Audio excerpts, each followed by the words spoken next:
Le commandant suprême m'a envoyé pour venir vous voir le nouveau gouverneur qu'il a nommé, pour vous rassurer de son attachement à l'unité nationale, afin que vous puissiez remonter le moral de vos troupes. Je n'ai pas beaucoup de commentaires à faire, le message, vous l'avez reçu. Je voudrais que vous compreniez ici qu'il ne s'agit pas d'aller plaidoyer. Il s'agit de faire ce qu'il faut pour que la province puisse fonctionner. Il faut que chacun de nous se sente directement concerné. Et pour cela, je vous remercie en peu de temps, selon le rapport que vous m'avez donné, de toutes les bonnes initiatives que vous avez entreprises.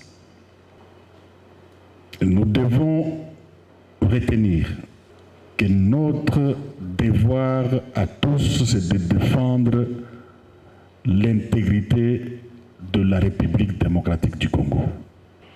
Si tous nous sommes engagés, que si nous devons rester vivants, comme je l'ai dit l'autre fois, c'est ici au Congo, pas ailleurs.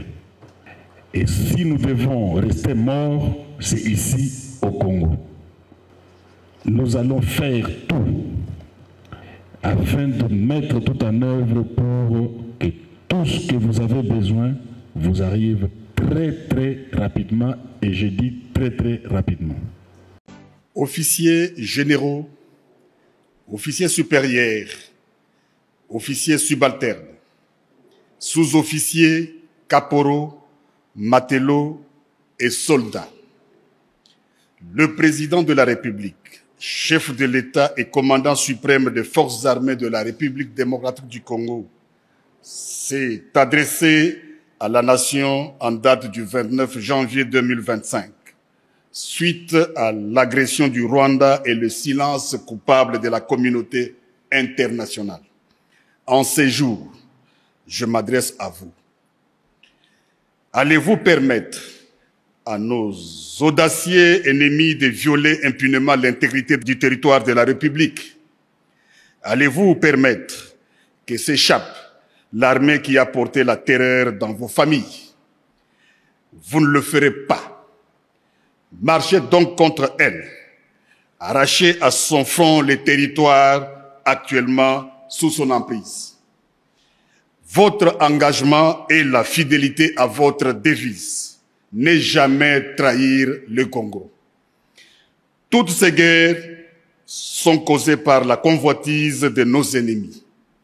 Ces derniers vont venir pour tenter de vous corrompre.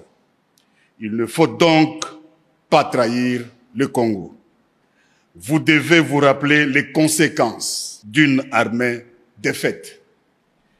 Apprenez au monde que la malédiction s'abat sur ceux qui violent le territoire du grand peuple. Les résultats de nos efforts ne sera qu'une paix durable. Vaincre sans péril, on triomphe sans gloire.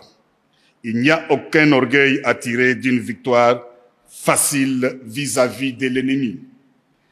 Pour les services rendus dans cette lutte dans laquelle nous sommes engagés, je vous présente les remerciements du commandant suprême de ma part et du pays tout entier. Ce n'est pas seulement pour aujourd'hui, mais pour tous les temps à venir que nous devons perpétuer pour les enfants de nos enfants, cette grande et libre nation dont nous avons bénéficié toute notre vie.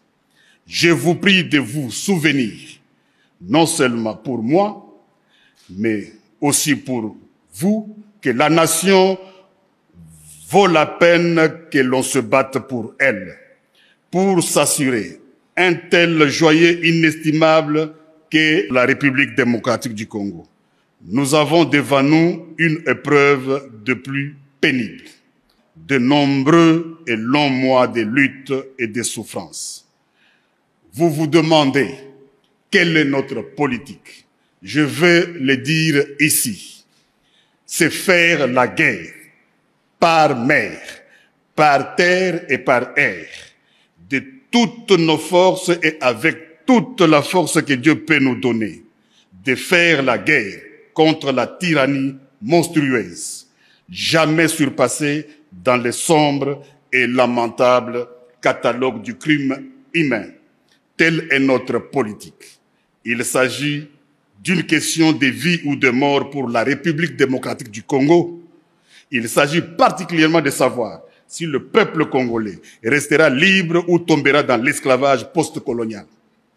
Il ne doit pas y avoir de place dans nos rangs pour les pleurnichards et les lâches, pour les marchands de panique et des déserteurs.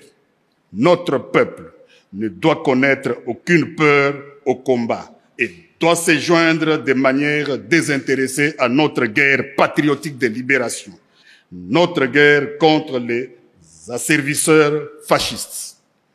Dans la situation actuelle, la crédibilité de notre armée est essentielle. C'est pourquoi vous devez assumer sans faiblesse votre mission constitutionnelle.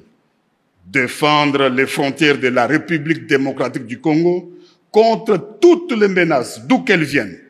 Vous devez donc faire face aux menaces qui se présenteront dans tous les domaines de conflictualité. Chacun d'entre vous doit se sentir concerné par cette mission. Ici, nous restons debout et nous nous battrons. Il n'y aura pas d'autre retrait. J'ai ordonné donc que tous les plans et instructions concernant un prétendu dialogue avec les terroristes du M23, supplétifs de l'armée rwandaise, soient complètement brûlés, et ce, immédiatement. Nous allons rester ici au Congo et nous battre. Si nous ne pouvons pas rester vivants ici, alors restons ici morts. Vous êtes sur le point de vous embarquer dans la grande croisade, vers laquelle nous avons lutté pendant de nombreuses années. Les yeux du monde entier sont braqués sur vous. Les espoirs et les prières des personnes éprises de liberté partout dans le monde entier sont braqués sur vous. En compagnie de nos courageux alliés et frères d'armes sur d'autres fronts, vous parviendrez à la destruction de la machine de guerre rwandaise, à l'élimination de la tyrannie rwandaise sur le peuple opprimé d'Afrique et à la sécurité pour nous-mêmes dans un monde libre. Nous irons au combat à notre manière et nous serons accompagnés par l'esprit des millions de nos martyrs, de nos ancêtres, torturés et brûlés vifs pour leur patriotisme, de nos pères assassinés et de nos mères, nos sœurs, ainsi que nos filles massacrées et violées, de nos frères mutilés et de nos enfants étranglés. Et dans cette bataille, nous briserons l'ennemi et apporterons le salut à notre peuple, éprouvé dans la fournaise de la persécution, assoiffé seulement de la liberté, des droitures et de justice. La voie que nous avons choisie pour le présent est pleine de dangers, comme tous les chemins le sont. Mais c'est celle qui est la plus conforme à notre caractère et à notre courage en tant que nation et à nos engagements dans le monde. Le coût de la liberté est toujours élevé, mais les Congolais l'ont toujours payé. Votre force, c'est la cohésion qui vous rassemble et la constance de votre engagement. Votre honneur, c'est le respect de la mission pour laquelle vous donnez tout, avec un courage et un enthousiasme qui font l'honneur de notre pays. Votre fierté, c'est de servir la République démocratique du Congo, de la défendre et de la protéger toujours et partout, sous tous les climats et toutes les latitudes. Honneur pour toujours à notre armée et à son commandant suprême. Honneur à notre peuple que des épreuves terribles n'ont pu réduire ni fléchir. honneur à la nation congolaise, honneur aux nations de la SADC, qui ont mêlé leur sang à notre sang, leur peine à nos peines, leur espérance à notre espérance. Et avec eux, nous allons triompher. Je pense aussi à nos blessés, ainsi qu'aux familles, aux soignants et aux camarades qui les accompagnent dans leur reconstitution. Qu'en notre soutien, tous puisent le courage et la force de continuer à aller de l'avant. J'ai totalement confiance en votre courage, votre dévouement et votre compétence dans la bataille. Nous n'accepterons que la victoire totale. La guerre nous imposée injustement sera vaincue et la République démocratique du Congo restera une et indivisible.